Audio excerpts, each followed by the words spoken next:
আল্লাহ পাক তার প্রতি রহম করুন যে আমার এই কথাগুলোকে অন্যের কাছে পৌঁছে দিবে।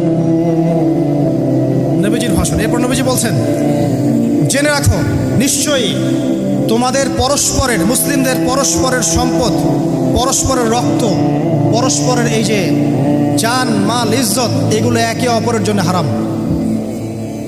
মুসলিমদের পরস্পরের রক্ত, পরস্পরের ইজ্জত সম্মান একে অপরের জন্য হারাম, এর হানি করা একে অপরের জন্য হারাম। ঠিক যেমন আজকের এই দিন হারাম, এই শহর হারাম, এই মাসও হারাম। নবী করিম সাল্লাল্লাহু আলাইহি ওয়াসাল্লাম বলছিলেন, জেনে রাখো তিনটা বিষয়ে যেন তোমাদের অন্তর কখনো খেয়ানত না করে। তিনটা বিষয়ে তোমাদের অন্তর যেন কখনো খেয়ানত না করে।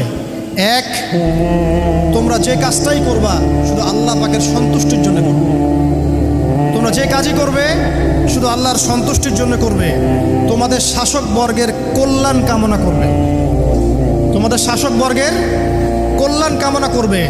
3 নাম্বার, মুসলিমদের জামাতকে আঁকড়ে ধরে রাখবে, মুসলিমদের ইউনাইটেড কমিউনিটিকে আঁকড়ে ধরে থাকবে। এই 3টা বিষয় পালনের ক্ষেত্রে তোমাদের অন্তর যেন খেয়ানত না